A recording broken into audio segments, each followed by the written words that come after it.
İzleyiciler, takipçiler, seyirciler, biz geldik. Onur Akay'la birlikte karşınızdayız. Yeni bir yayın günü ve magazin dünyasını sallamaya geldik. Onur Akay, hoş geldin yayınıma canım. Hoş bulduk Bilal abicim. Yine bir çarşamba günü sizlerle birlikte olmak çok güzel. Herkese böyle sıcak bir yaz akşamından sevgiler. Burası çok sıcak Akçay Bilal abicim. Öyle mi? Bodrum da çok sıcak. Yani klimasız içeride Tabii. gün değil. Dışarıda zaten durulmuyor gündüz. Belli bir saate kadar. İstanbul'da çok sıcakmış ama. Öyle söyle. Tabii Türkiye genelinde artık mevsimler değişti. Eskiden bu kadar aşırı sıcaklar daha çok yani Akdeniz'de olurdu. Bodrum bile bu kadar olmazdı değil mi Bilal abicim? Tabii olmazdı canım. Bodrum'da Suyu belki biraz serin olurdu. Akçay zaten çok serindir. Suyu. Yani akşamları eser, nem olmazdı. Şimdi her yer Mersin'e döndü. evet. Mersin çok sıcak. Çok sıcak. Ee, dostlar YouTube bildirim yolladı. Canlı yayın başladığına dair arkadaşların katılmasını bekliyoruz bir yandan. Bir yandan da konuşmaya başlayalım yavaş yavaş. Peki şimdi bu Yeraltı dizisinin oyuncuları Devrim Özkan ve Denizcan Aktaş Amerika'da yine görüntülendiler. Önceki gün önce Los Angeles'ta görüntülenmişlerdi ve aşk yaşadıkları ispatlanmıştı. Geçen hafta Los Angeles'ta görüntülenmişlerdi. Önceki günde New York'ta, Brooklyn'de görüntülendiler ve el ele görüntülendiler. Yeniden aşkın gerçek olduğu, iddiaların gerçek olduğu gündeme geldi. Dizide, Yeraltı dizisinde Halide Ceylan ve Haydar Ali karakterleriyle beğeni topluyorlar ikisi de ve orada ekran önündeki uyumları gerçek hayata da taşındı diye sosyal medyada yoğun bir şekilde konuşuluyor. Bugün Devrim Özkan'ın oynayacağı yeni filmin tanıtımı vardı İstanbul'da. Evet. Basın toplantısı vardı ve okuma provası vardı aynı zamanda. Orada gazetecilerin karşısına çıktı. Gazetecilere yeni rolünü anlattı. Muhabirlerden biri de yeni ilişkiniz hayırlı olsun dedi. Gülerek tebessüm etti, teşekkür etti. Yani itiraf etti, yalanlamadı. Oysa biz genelde aşk ilişkileri konusundaki sorularda ünlülerin sustuğunu, hatta yalanladığını biliriz. Ne diyorsun Onur Akay? Evet yani bir de bu set aşkları da dikkat çekicidir. Bazen inandırıcı da olmaz Bilal abicim. Böyle PR mı acaba işte yeni dizinin tanıtımı için mi böyle şeyler yapılıyor ama tabii ki yani Amerika'ya da gidecek değil herhalde PR için. Amerika'da öyle görüntü verecek falan değil yani mümkün değil. Peki bu sefer Lucas ağlamış mı? Lucas bu sefer ağlamış mı diyor. Yani yani şimdi sence Artık kesinleşti yani. kesinleşti. O da çok duygusalmış. Öyle duyuyorum. Bilmiyorum doğru mu anlatılanlar ama bu sefer iyice ağlayabilir. Evet. Evet. Denizcan Aktaş'ın Devrim Özkan'la ilişkiye başlamadan evvel bir partneri vardı. 2,5 senedir birlikte olduğu bir hanımefendi vardı. Aynı evde yaşıyorlardı. Evet. Onu da Devrim Özkan için bıraktığı söyleniyor. Bu konu sosyal medyada bayağı tartışıldı. Ancak bu hep olan şeyler değil mi? Yani bunu Evet. doğru bulmasak da insanların gönlü kayabiliyor. Özellikle Ama medya yani konusunda. gerçek de oluyor. Sadece PR için yapılanı da var. PR için, magazin için sürdürüp magazin gündeminde daha çok tanınıyor oyuncular. Özellikle yeni oyuncular. Bu yaz dizilerinde daha çok bunu yapıyorlardı eskiden. Daha çok tanınıyorlardı. Ve sonra da bitiyordu diziyle birlikte ama bazıları da bitmiyor. Bazıları yani bu setlerden evliliğe kadar gidenler oldu, yıllardır ayrılmayanlar oldu. Yani örnekler çok. Afra ile Mert aşkı mesela en büyük örnek. Çok büyük bir fırtınalı aşk doğdu sette. Yani hepsi de Pierre değil. Pierre değil. Deniz Can Aktaş'ın sevgilisi Gizem Hanım'dı. Gizem Yaren Yıldırım, o söylediğim 2-2,5 senelik ilişkisi olan kadın. Ee, Şeyin de, Devrim Özkan'ın da Galatasaraylı Torreira ile bir ilişkisi vardı. Evet, Yani toksit bir ilişkiydi. Bitiyordu, bitemiyordu, yeniden başlıyordu. evet. Yeniden birlikte görüntü veriyorlardı. Hatta Torreira bu haberler çıktığı zaman gazeteci arkadaşları arıyor. Los Angeles'taki görüntüler çıktığı zaman. Ya doğru mu, sevgililer mi gerçekten? Uçakta benim kendisine hediye ettiğim yüzüğü takmıştı ama diyor, Amerika'ya giderken onu paylaşmıştı diyor. Yani aşık değil mi, Torreira hala aşık. Onu Evet ama hata yaptı. Uzun zamandır birlikteydi. İşte hediyeler almış. Hala o yüzüğü demek ki severek takıyor ki yeni sevgilisinin yanına giderken bile onu kullanmış. Ama elinden kaçırdı yani. Çabuk davransaydı, evlenseydi, götürseydi yurt dışına. Belki bir şeyler bekledi. Onlar gerçekleşmedi. Sonunda da belki bu aşk bitince sette de böyle bir elektrikle bir aşk başladı. Şimdi ağlasın artık yani. Ne yapalım? Torreira. Evet, elindeki fırsatı kaçırdı. Madem seviyorsun, değil mi? Yani Tabii, evlilik teklifiyle işi ciddiyete bindirseydin. tabii. Sen yıllar önce, 3 sene önce, 3 sene oldu ya, Mert Ramazan Demir'in Afra Saraçoğlu'na evlilik teklif ettiğini ortaya çıkarmıştın. Ama gelinen noktada evlenmediler. Olmadı. Yalan oldu ya. Yalan oldu ya. Çok Tabii. üzüldük. Çok üzüldük. Afram olmadı yani.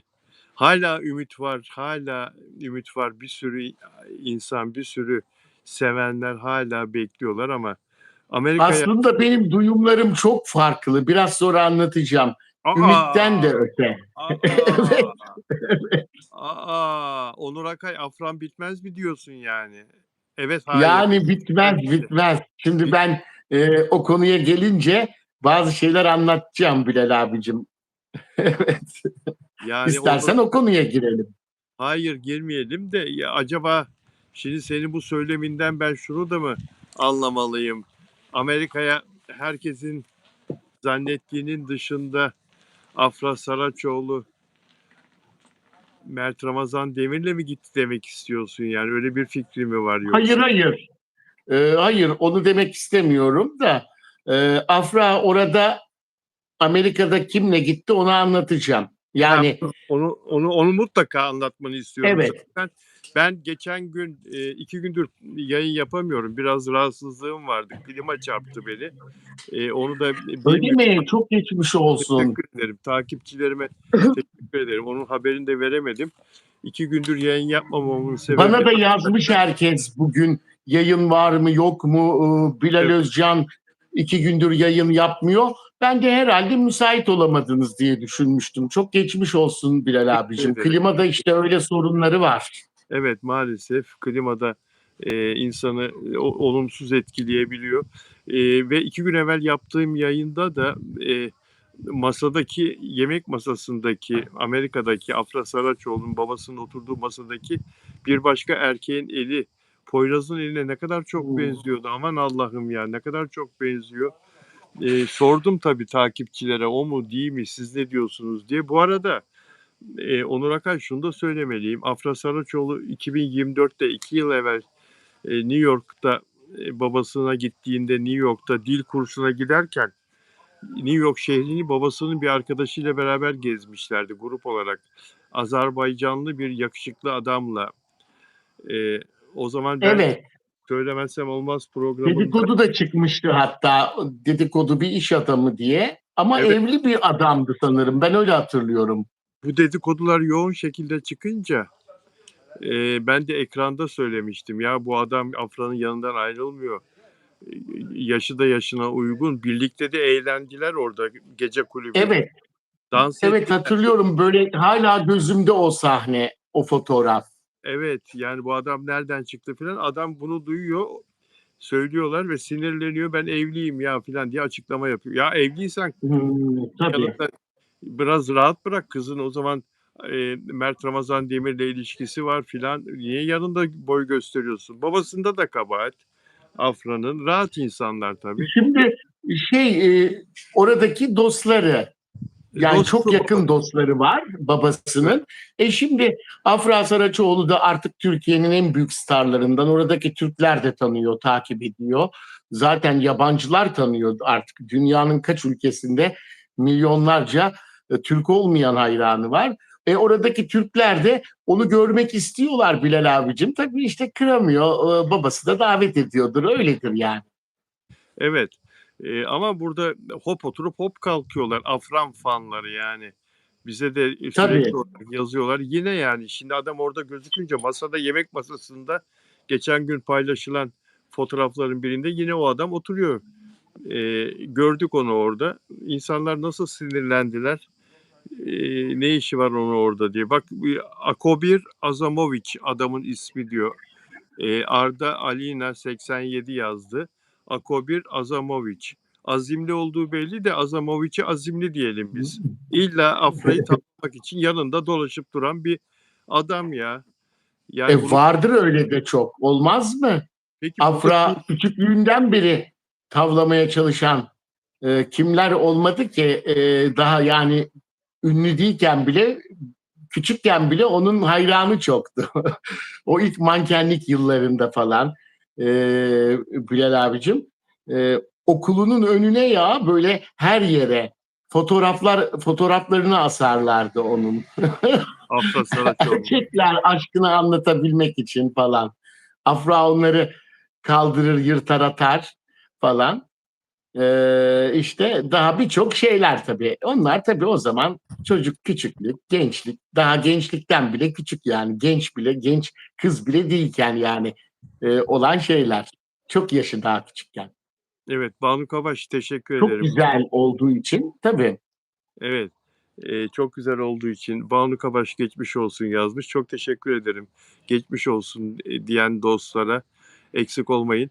Yani şunu söylemek istiyorum. Madem bu Azmanov muydu adı? Azimli diyeyim ben ona. Azimli Azerbaycanlı kardeşim. Madem evlisin, karını da getirsene Afra Saraçoğlu'yla buluşmaya. Beraber olduğunuz zaman babası falan hep beraber yemeğe çıktığın zaman evlisin, karını da getir. Niye karını getirmiyorsun Afra Saraçoğlu'yla buluşmaya?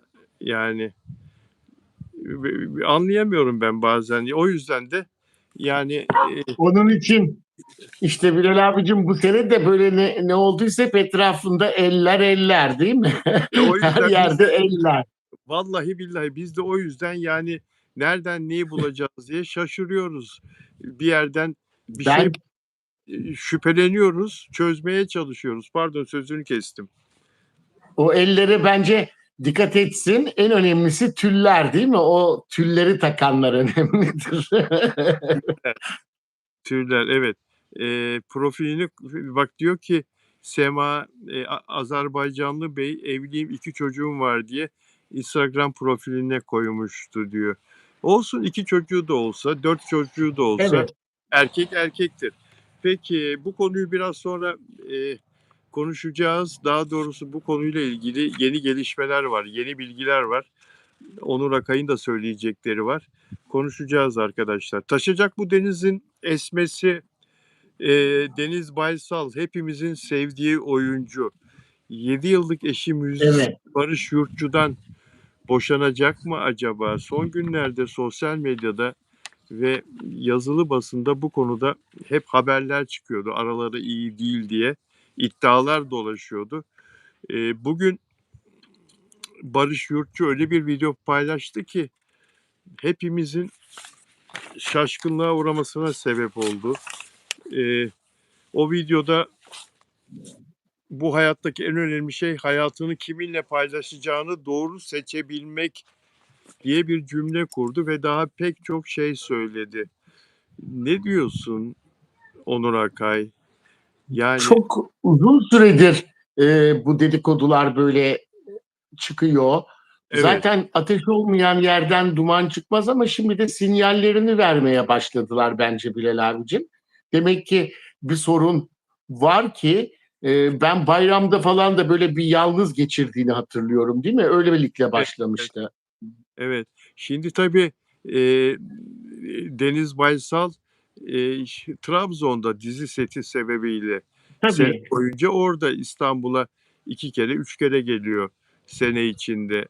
Hep orada böyle bir ayrılık da araya girince e, sorunlar daha da mı perçinlendi, daha da mı büyüdü acaba? Yani evet. 7 yıllık da evlilik söz konusu, İşte iş konusunda illa dizi oyuncusu değil de işi e, başka bir yerde olan başka bir meslekte bile olsa eşler ayrı kalınca sorunlar çıkabiliyor Bilal abicim. Mutlaka oluyor. değil mi?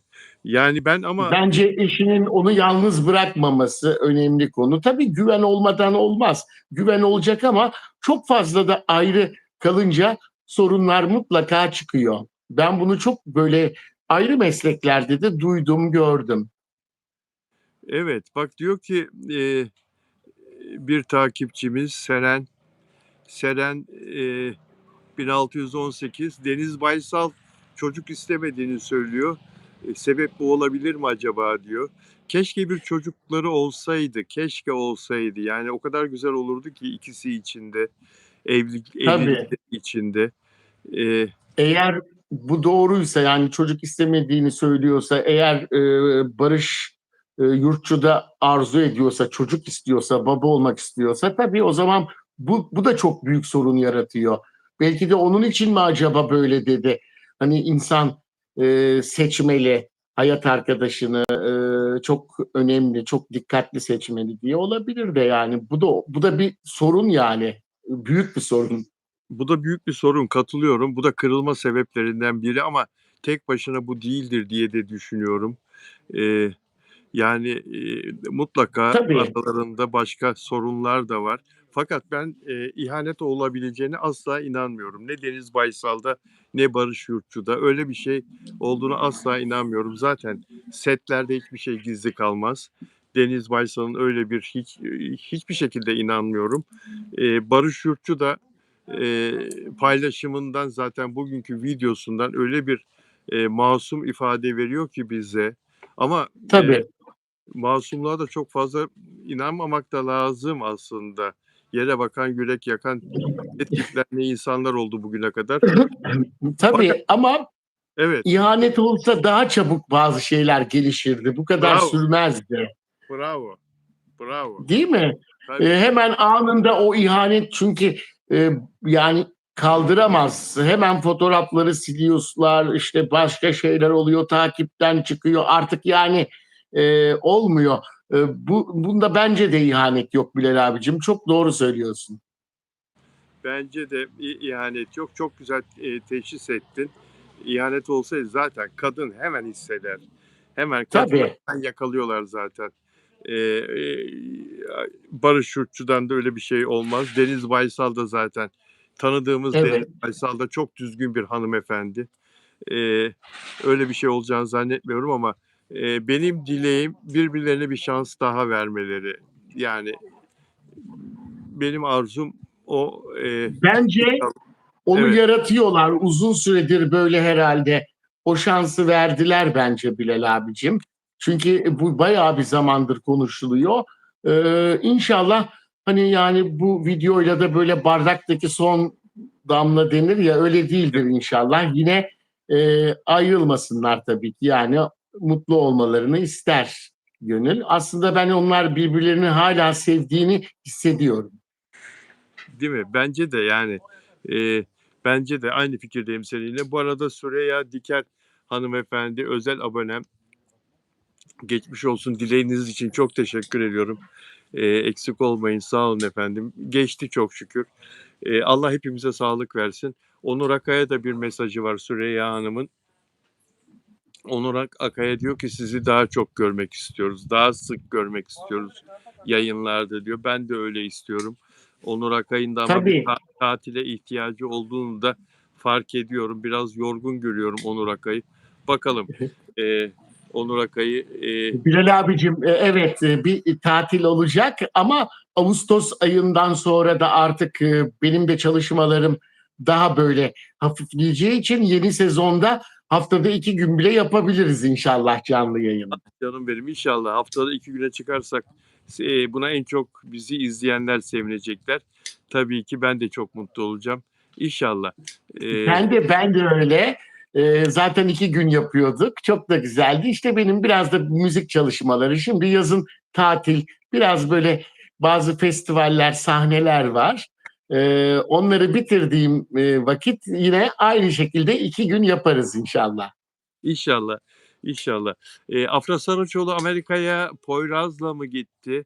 Kiminle gitti? Bunu biraz sonra konuşacağız. Amerika'ya Afra Saraçoğlu için İstanbul'dan 2 kişi geldi. Amerika'ya geldi. 2 kişi İstanbul'dan şu anda New York'talar ve Afra Saraçoğlu'nu bekliyorlar New York'ta. Bunu da konuşacağız. Kim bunlar? Şimdi birazdan az sonra ve Onur Akay bu konuda bildiklerini bize anlatacak. Onur Akay'ın söyledikleri hep birer birer çıkıyor arkadaşlar. Bunu siz de biliyorsunuz. Ve Sonra da Akçay'a gelecekmiş Bilal abicim. kim Akçay'a? Poyraz mı? Afra Amerika'dan döndükten sonra Akçay'a da gelecekmiş. Akçay planı da varmış. Öyle mi? Poyraz'ı mı gezdirecek Akçay'da? Akçay'ı Poyraz bilmiyordur. Afra Getirirse ben duyarım zaten onu hemen de mümkün değil. Ben yalnız geleceğinden eminim. getiremez mi? Ee, Poyraz'ı Akçay'a sokmazlar mı demek istiyorsun? Onu mu söylüyorsun? Çünkü Mert yok çok yok öyle bir şey demedim. annesinin elini Yani öptü. sokmazlar diye bir şey değil de getirmez. Şimdi annesi, anneannesi var burada yani. Tabii başka yerde belki kalır da gelirse hani onu bilemem ama sanmıyorum getireceğini. E, Yani gelsin, deniz de çok iyi. Deniz de sıcak. Akçay'da deniz ısındı. Afra biraz Akçay'ın denizine giremeyen biri de. Bilal Evet. abicim, Akçay kaynak sularından dolayı çivi gibi olur denizi. Böyle eski yıllarda daha da çoktu. Kaynak suları artık azaldı. Dünyada azalıyor. Kaz Anlatalım onu. Dağları'nın Heh, anlatalım onu. Bravo. Anlatsana lütfen. Kaz Dağları'ndan tabii Kaz kaynayan Dağları'nın o çıkan suları meşhur. Denizin içinden de çıktığı için ortasından bile içme suyu çıkıyor. Bizim önümüzdeki çay, sen biliyorsun Bilal abi, tamamen içme suyunun Kaz Dağları'ndan gelen. İşte ondan deniz soğuk oluyordu. 2 çay denize, sadece Akçay bölgesi öyle Güre'ye kadar. İşte o denizi çok soğuk yapıyordu. Afra'da evet. girdiği gibi çıkar mesela. Ben öyle görüyordum onu girerken bazen. Öyle mi? Bir Soğuk dakika bile durmaz yani. Belki de 1 dakika mı durur, işte 1 dakika belki en çok. O kadar bile durmaz. Girip çıkar yani serinlemek için herhalde.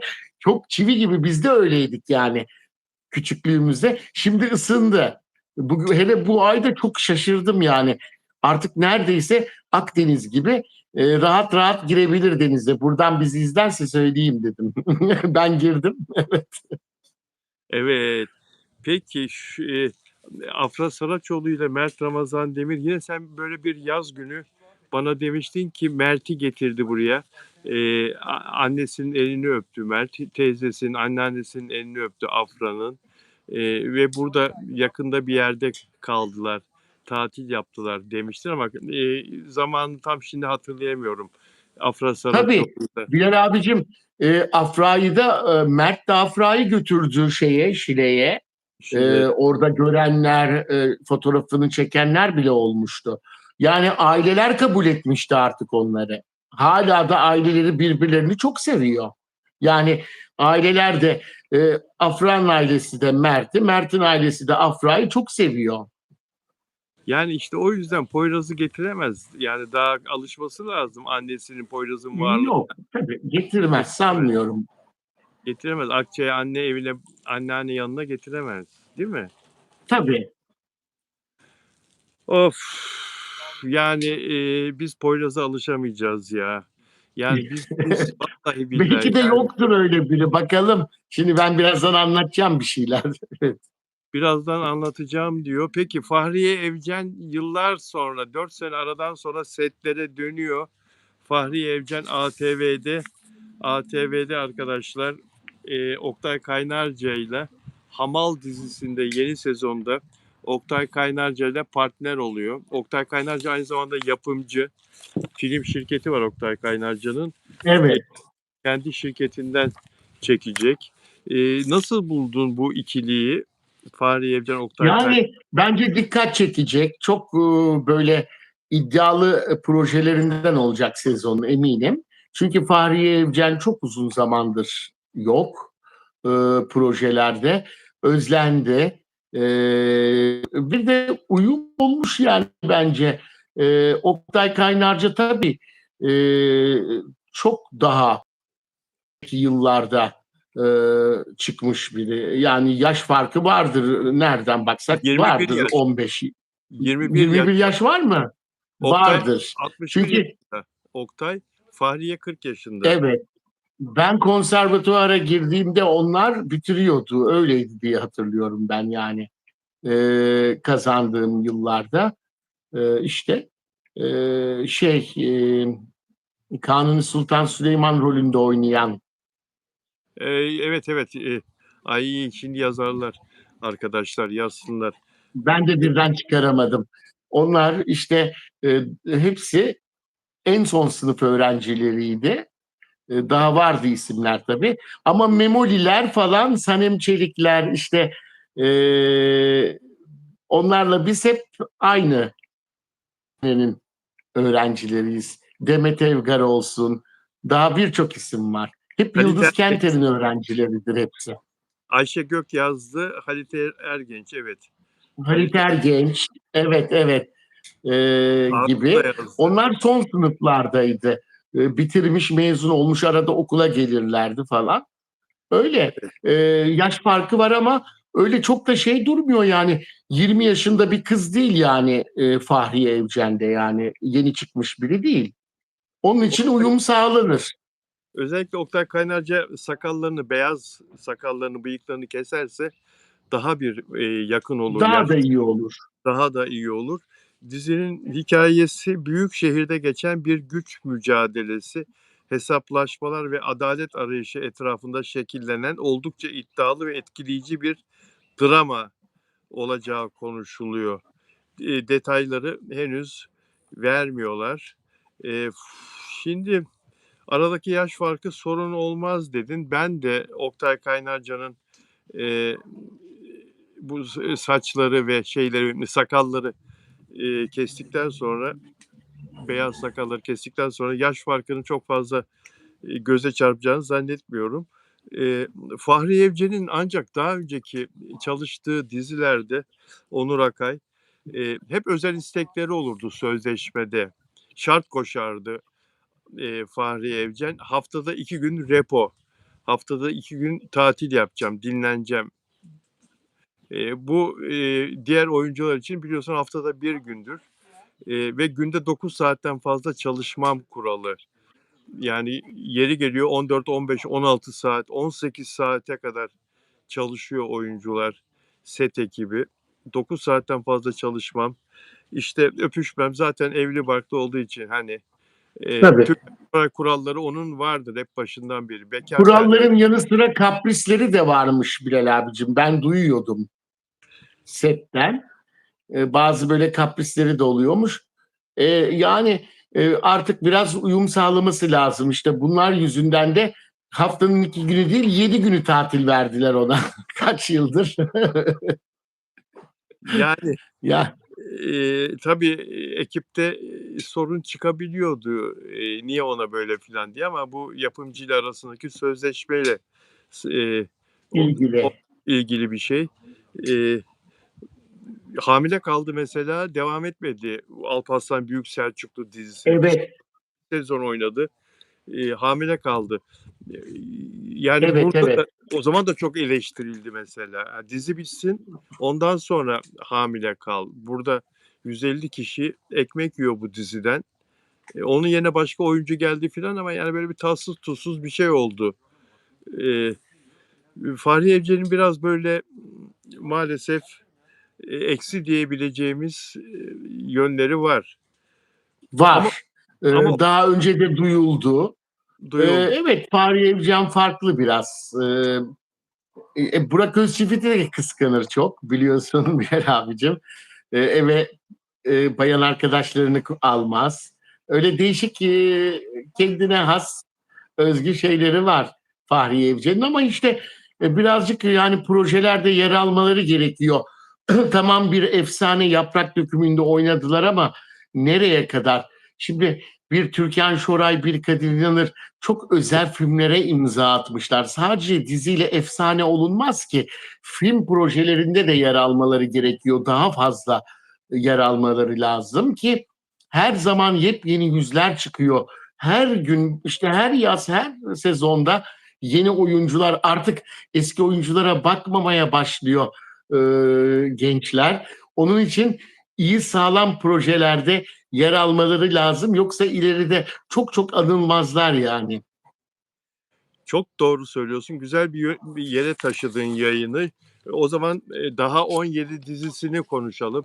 Yeni oyuncular çıkıyor ve Evet, beğeniliyor dedin. Daha 17 dizisinin o minnacık çocukları, o 20 yaşında, 22 yaşında, 19 yaşındaki oyuncuları, Ceren Ayruk Leyla'yı oynuyor. Çağan Efe Ak Aras'ı oynuyor. Çağan Efe Ak yeni Mert Ramazan Demir diyorlar. Yeni Çağatay Ulusoy diyorlar bu çocuk için.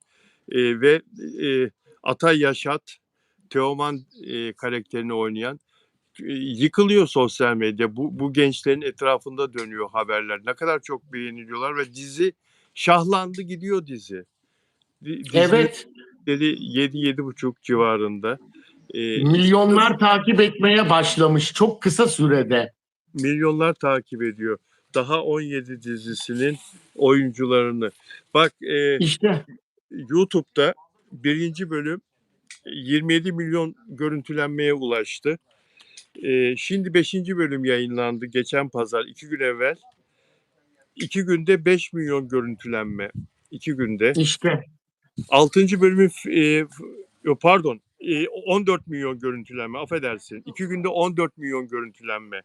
Beşinci bölüm ve pazar günü yayınlanacak 6. bölüm fragmanı yayınlandı. 2 günde 5 milyon görüntülenme fragman.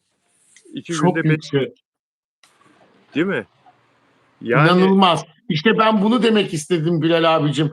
Onun için şöhreti yakaladıktan sonra güzel projelere imza atmaları lazım. Yoksa hemen bak yeniler yetişiyor, yerlerine geliyor. Artık dönem de değişti. Daha yakışıklı, daha güzel kızlar, daha yakışıklı erkekler geliyor son dönemde.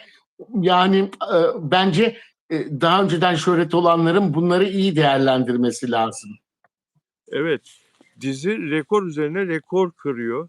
Reytinglerin Manifest de yanı sıra geliyormuş Bilal abicim. Manifest'te 7. bölümde konuk olacakmış bu diziye. ne kadar güzel, ne kadar güzel. Ve Bodrum'un o eşsiz görüntüleri eşliğinde çekiliyor. İlginç de bir hikayesi var.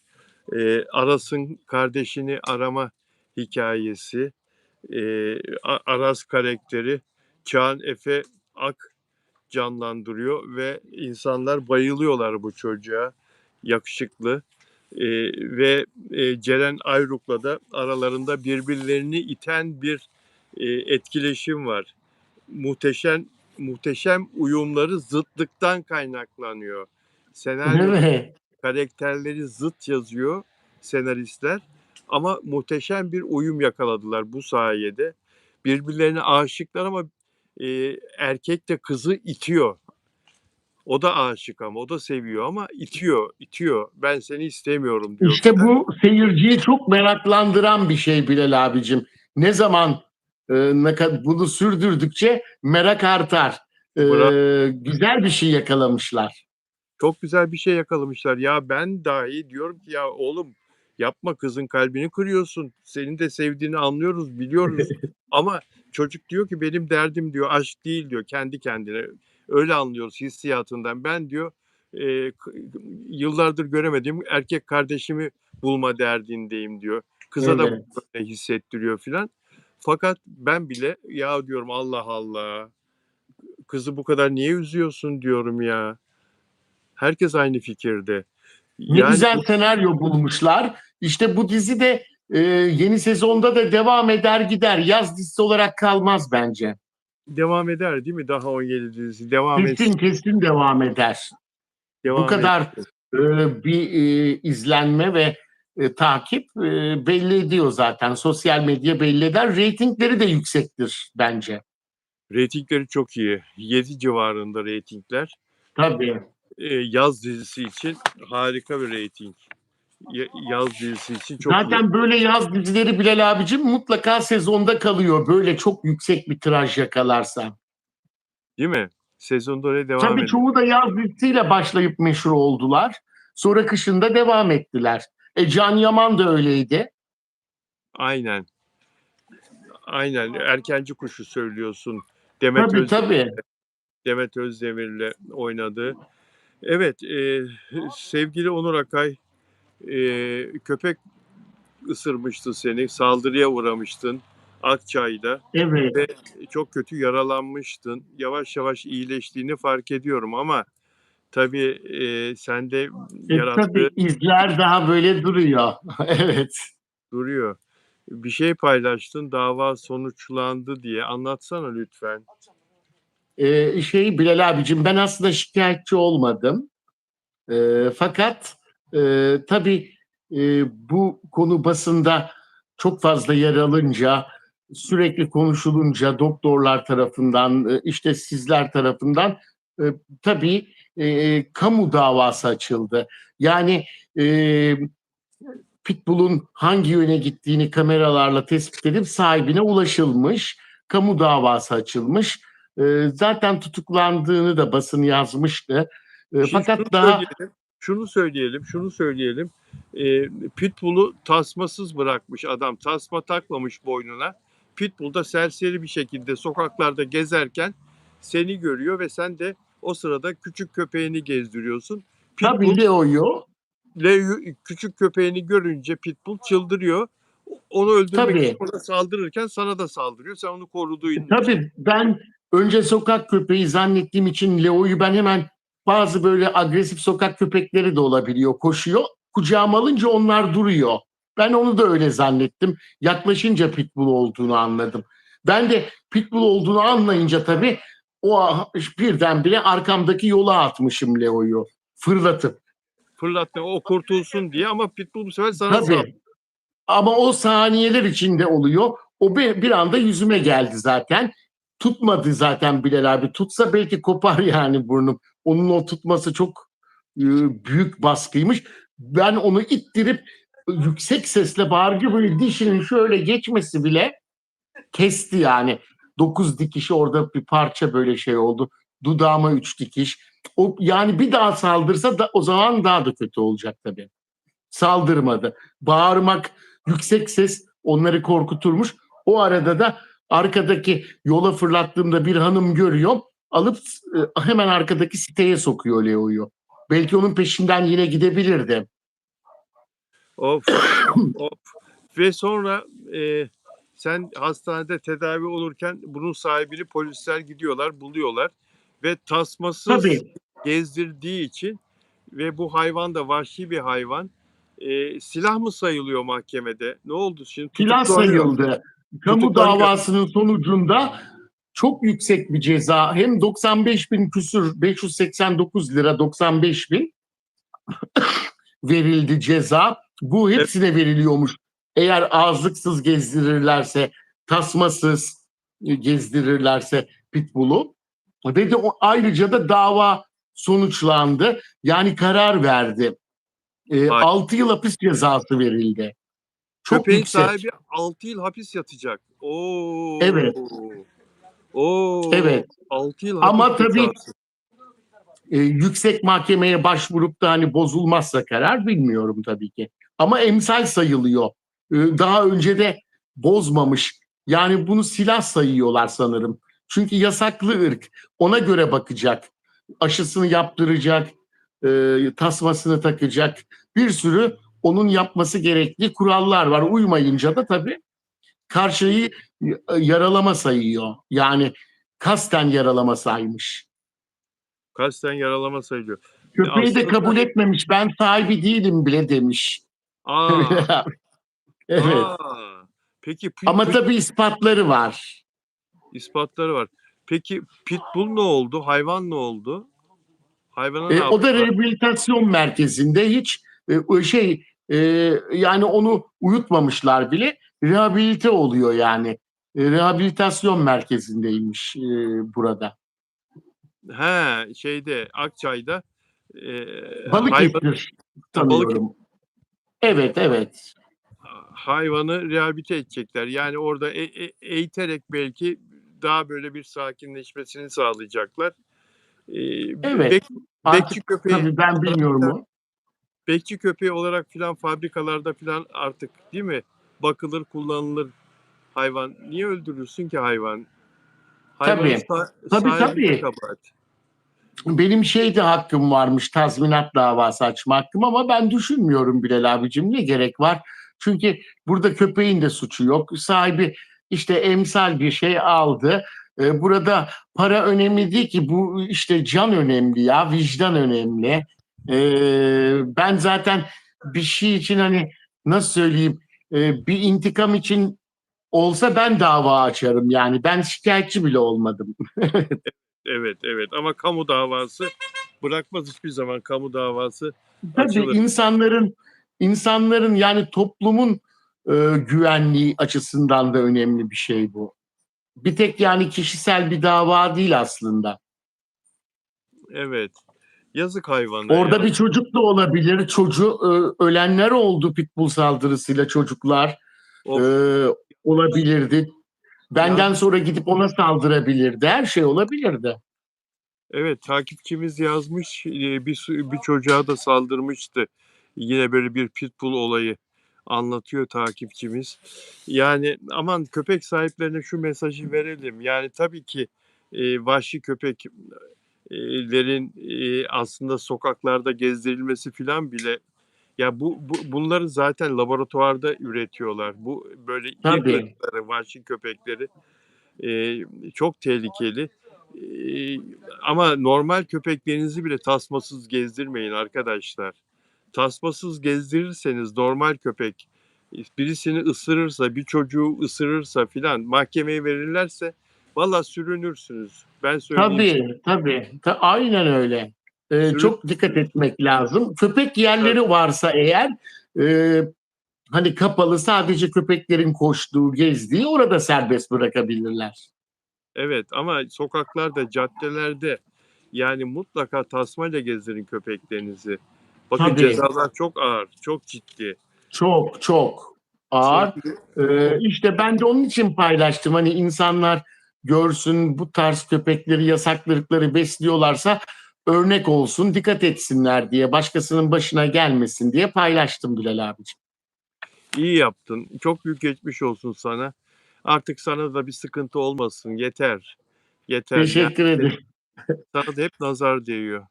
Ya vallahi Bilal abicim, bu 2 yıldır, 3 yıldır sürekli her sene bir şeyler oldu böyle.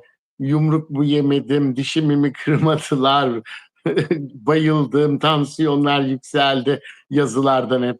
Şimdi de bu böyle tehditler, neler neler yaşadık, mahkemeler Çok kalmadı yaşamadım. çok Bu çok magazin yazarlığı da kolay değilmiş vallahi. kolay değil. Çok geçmiş olsun canım. Sevgili Onur Akay.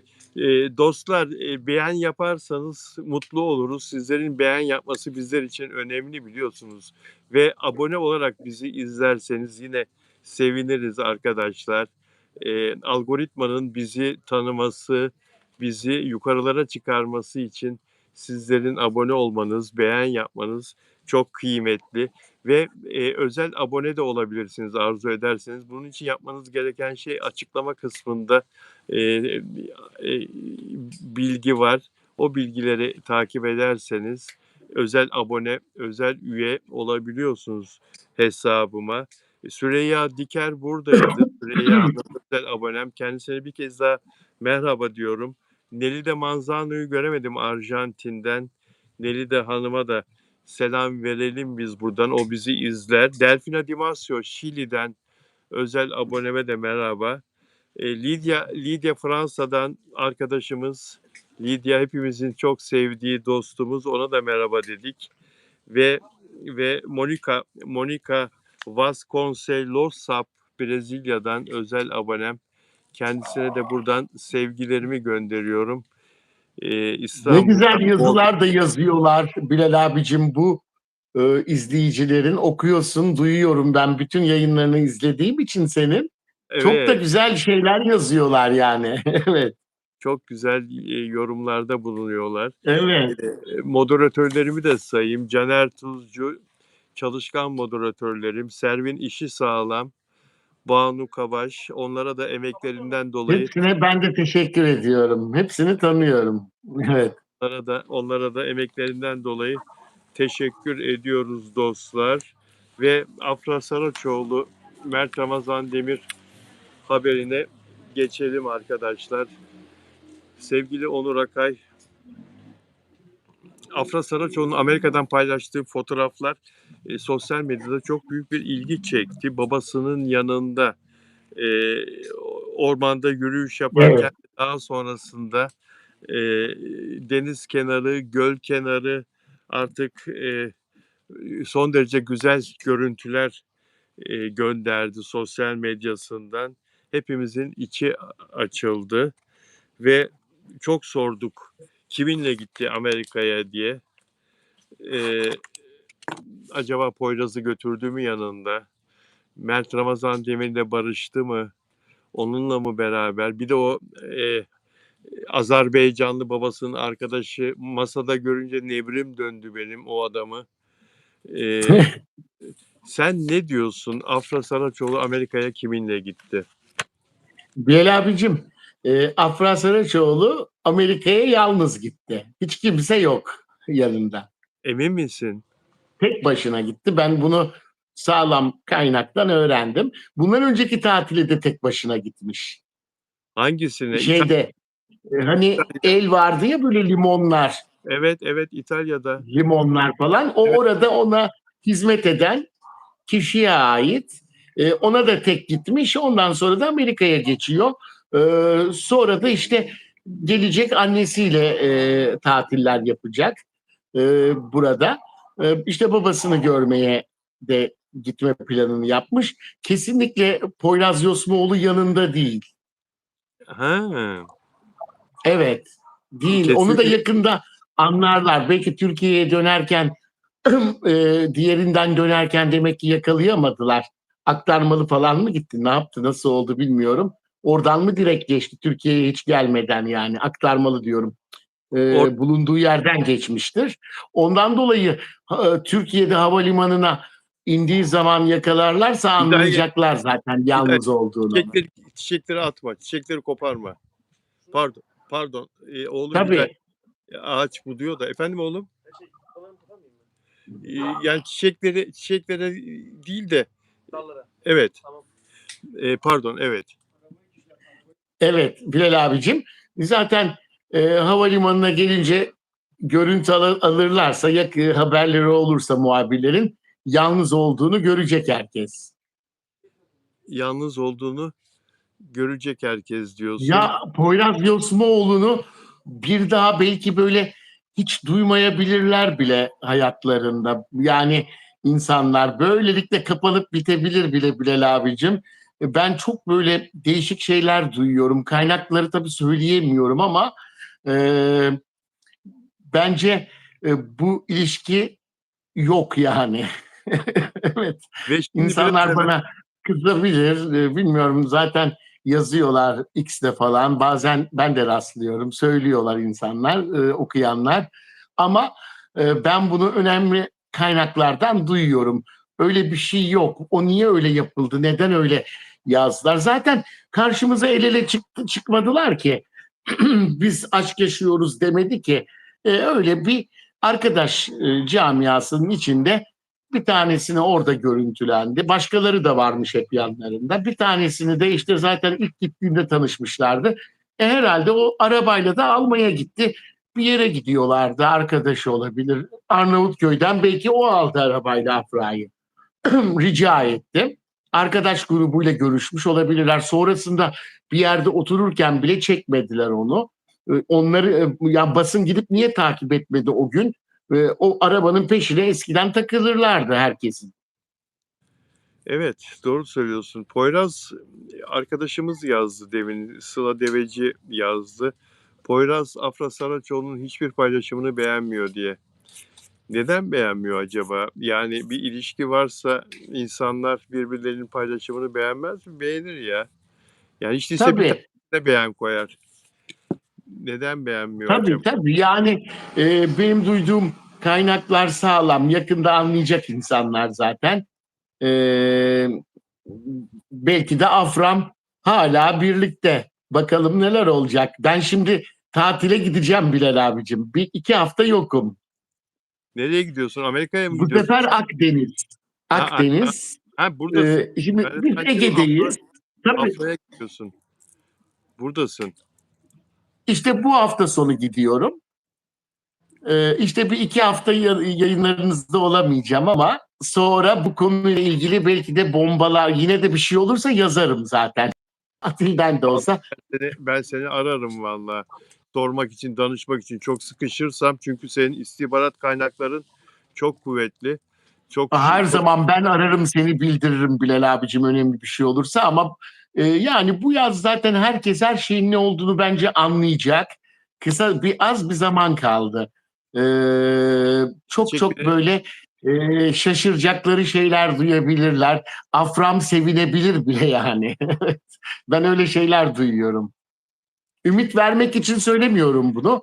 Duyduklarımı söylüyorum. Bazen beni de yanıltanlar, hatalı söyleyenler oldu ama bu sefer böyle farklı benim duyduğum şeyler.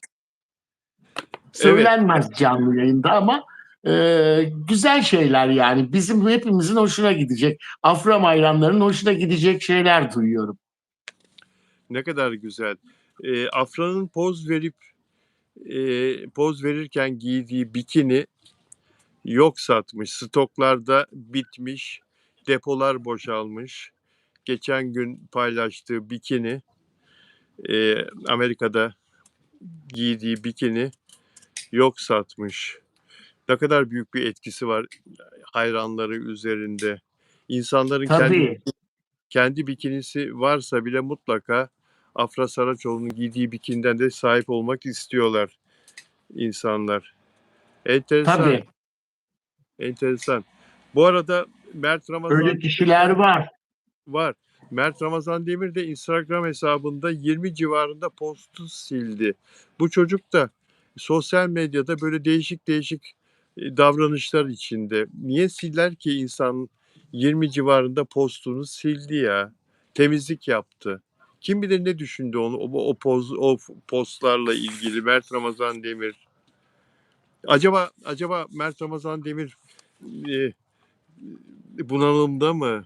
İnsan çünkü bunalımda olursa saçlarını keser ya da değişik bir renge boyar birdenbire. Ne bileyim ben.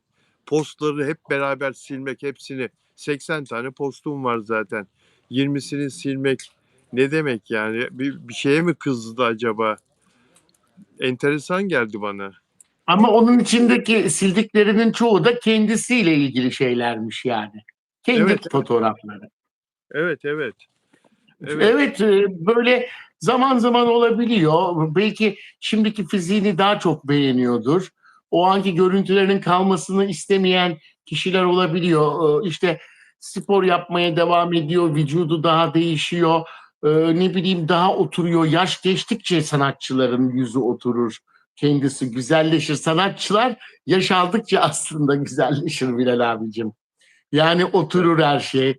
ilk çıktıkları yıllara bakarsanız sonradan daha bile, yani herkes yaş alınca yaşlanır ama işte biz sanat camiasında da böyle bir şey var. Oturuyor, daha çok bakım, daha çok göz önünde dikkat ediyor her şeye. Ondan dolayı da belki bazı hallerini beğenmeyip çok öyle silen oluyor yani. Tabii birden silince dikkat çekmiş. Yavaş yavaş siliyorlar genelde ama evet. Ve algoritma da kızıyor zaten birdenbire sildiğin zaman. Seni banlıyor. Sana yasak Tabii, sana yasak getiriyor. Mert'in artık bunu öğrenmiş olması lazım. Mesela tabii, paylaşım yapamıyorsun bir süre. Beğen yapamıyorsun, yorum yazamıyorsun. Yani böyle yasaklar getiriyor sana. Kim bilir tabii. kim bilir neden yaptı bunu Mert, ama öğrenmeyi çok isteriz tabii. Neden böyle bir şey yaptı ve hangi postları sildiğini takipçileri bilirler. Onu da öğrenmek isteriz. Bilirler. Bu konuda da paylaşım Ben yaparlar. onu bilemiyorum ama daha çok kendi postlarıymış diye böyle bir duydum. Doğrudur. Kendi fotoğraflarıymış sanırım. Doğrudur. Ve Afra Saraçoğlu Belki bu son diziden paylaşmış mıydı bilmiyorum ki. Bazen de e, paylaştık. çalıştığı, Dijitalle paylaştı. Dijital dizisiyle ilgili paylaşım yaptı. Evet, onu hatırlıyorum. Delikanlımla da yapmıştır. Delikanlıyla da evet. yapmış. Bazen yapımlarla, yapımcılarla, menajerlerle ilgili, şimdi Mert için söylemiyorum. Sorunlar da oluyor. Çalıştığı kişi değişiyor. Bu sorunlarla ayrılınabiliyor. Ondan sonra da o zamanki bazı şeyleri silmek isteyebiliyor. Böyle kişiler, böyle şeyler de oluyor yani. Öyle de şeyler yaşanıyor. Tabii Mert'inkini bilmiyorum da ben hani örnek verdim. Bu piyasada o nedenle silenler de var. Projelerini bile siliyorlar yani. Evet, Delikanlıyı sildi dedi bir arkadaşımız. Bu arada bizi İsrail'den izleyen seyirciye de merhaba diyoruz.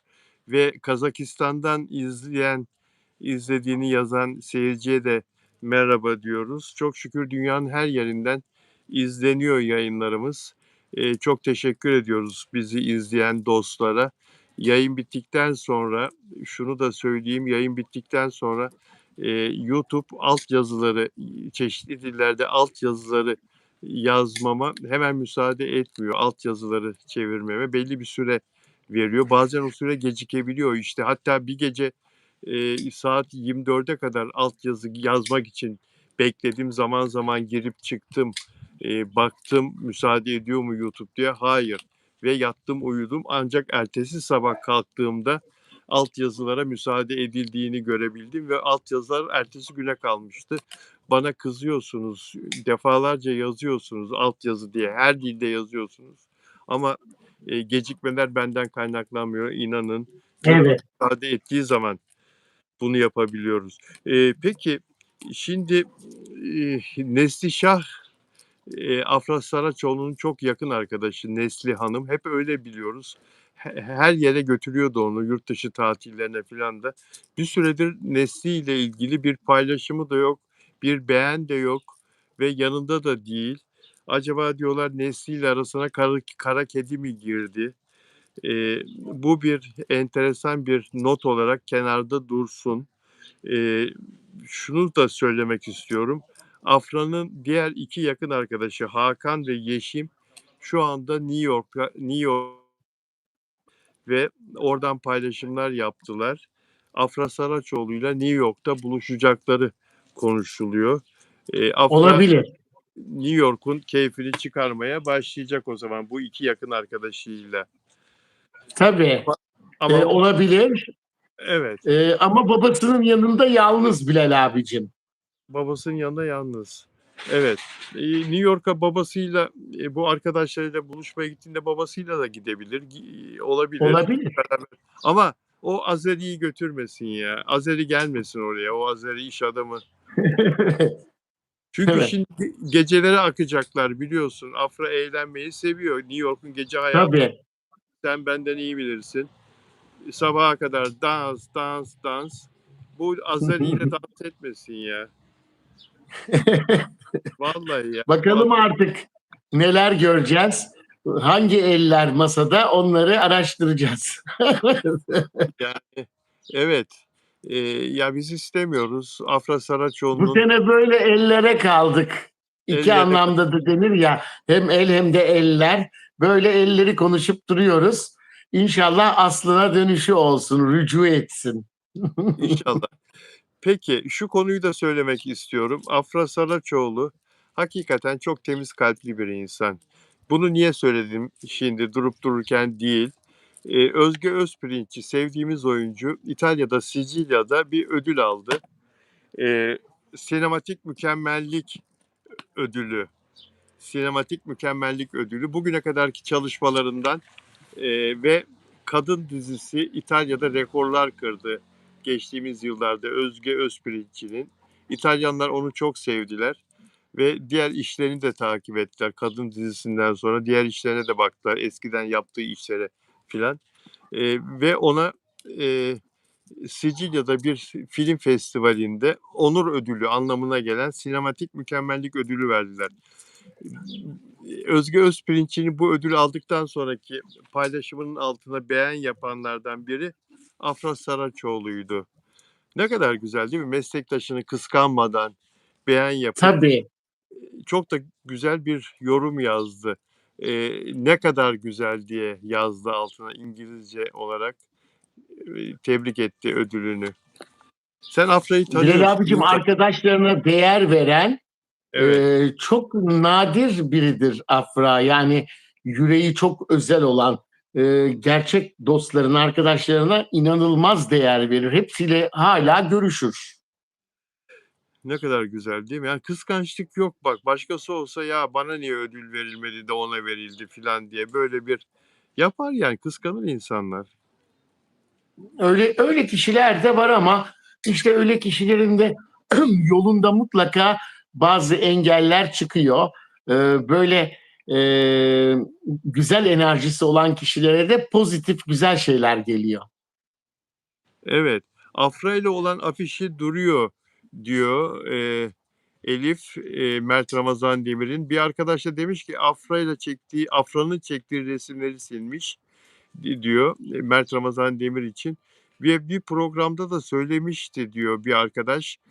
Zaman zaman böyle fotoğraf silermiş. Huyuymuş Mert Ramazan Demir'in.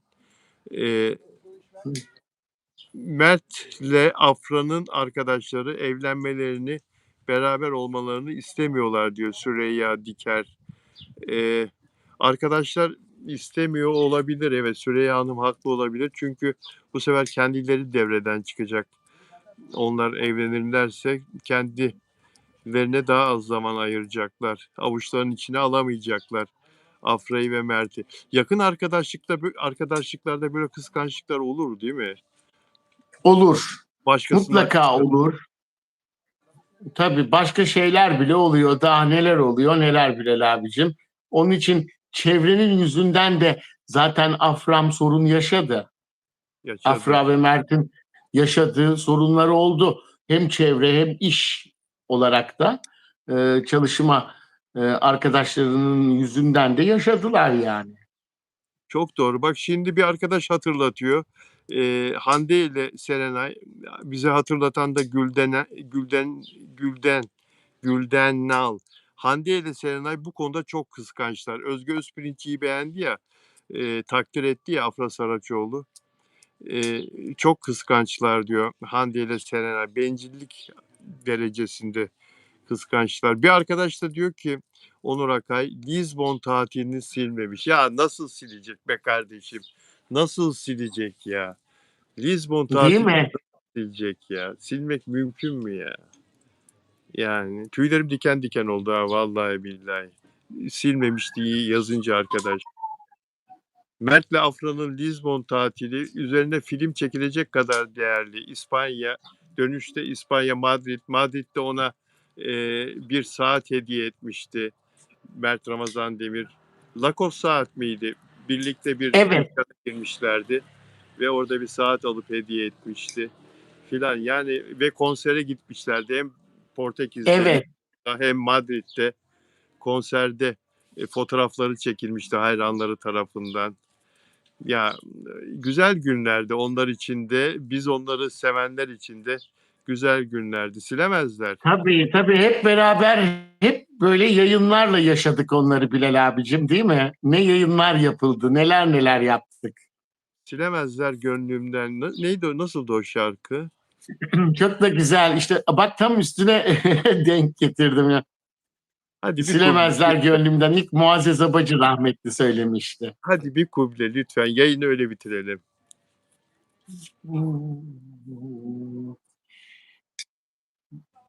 Dilimi bağlasalar, anmasam hiç adını. Rararararam. Elimi bağlasalar, görmesem hiç yüzünü. Dünyamı karartsalar, kan doldursa içimi, silemezler gönlümden ne aşkını ne Harikasın Onur Akay. Harikasın Onur Akay. Bravo Onur Akay. Teşekkür ediyorum. Harikasın Onur Akay. Bravo. Yıllardır da bunu hiç okumadığım bir eser. Birden Tebrik böyle ediyorum. sözler falan ne kadar aklıma geldi artık. Canlı yayın.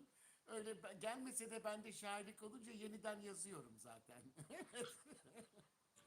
Çok teşekkür ederim Onur Akay. Renk kattın yayınıma. Çok teşekkür ederim. Ben Sevgili teşekkür Onur ederim. Akay. Ben de çok mutlu oldum. İnşallah çok özel yine konularla canlı yayında buluşmak dileğiyle diyorum. Herkese İnşallah. sevgilerimi, saygılarımı gönderiyorum. Mutlu bir akşam. Saygı bizden. Saygı. İyi tatiller diliyorum. Çok teşekkür ederim. Görüşmek üzere.